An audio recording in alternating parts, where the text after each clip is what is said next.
thank you so much for coming back to my YouTube channel. Today we're going to go over Unit 3.4 of the AICE International History book. So, let's get right into it. Alright, so basically today's video is going to cover why did World War II begin in 1939. So, World War II didn't just happen overnight. It was a result of many years of failed diplomacy, broken promises, and a policy of appeasement that gave Hitler exactly what he wanted, until it was too late. So, here's how Europe went from uneasy peace to total war in 1939. First, let's talk about the failure of appeasement. After letting Hitler take out Austria and the Sudetenland in 1938, Britain and France hoped he'd stop. But on March 15, 1939, German troops marched into the rest of Czechoslovakia. This was a turning point, even for Chamberlain. Chamberlain had trusted Hitler and admitted that appeasement had failed. Wow, crazy. So, in a speech days later, Chamberlain warned no greater mistakes could be made than to think Britain won't fight for its freedom. But the truth was, Britain wasn't really ready to fight.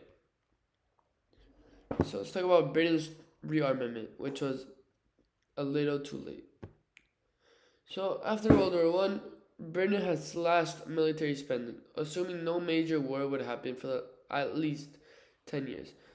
But by the 1930s, they were dangerously weak. They were still using World War I era biplanes in 1935. They were outnumbered by Germany's growing fleet, and they only had 897,000 men in 1939, versus Germany's around 13 million men, I believe. So Britain finally started rearming in 1938, building new Spitfires and radar stations. However, it wasn't enough. Germany's army was just too strong. Let's talk about the Polish guarantee, which was a desperate move, if you ask me. So, with Czechoslovakia gone, Poland was next. In a sudden shift, Britain promised to defend Poland if Germany attacked. This was risky, however, and Britain had no real way to help Poland quickly. Even Churchill thought this was a bluff.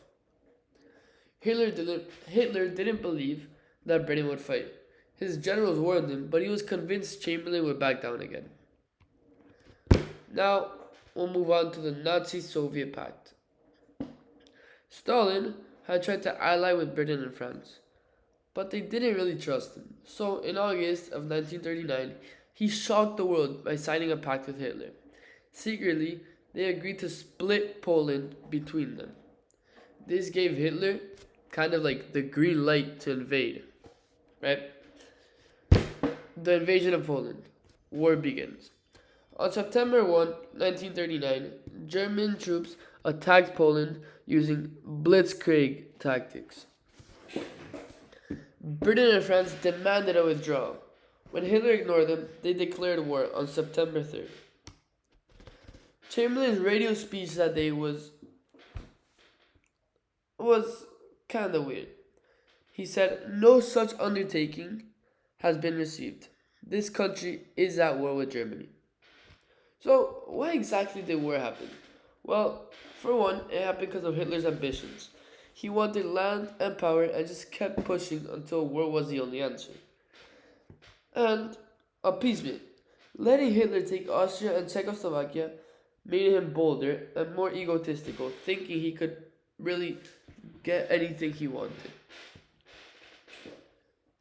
And weak alliances. Britain and France failed to team up with the USSR in time.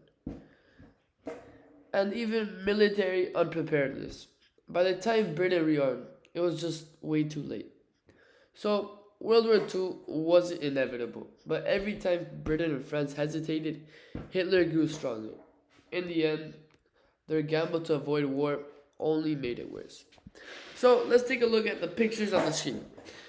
This is basically a picture of the treaty that Stalin made with Hitler, kind of showing you that they were together. The Nazi-Soviet Pact.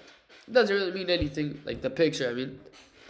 Just kind of like show you, like paint a picture, you know? This one is,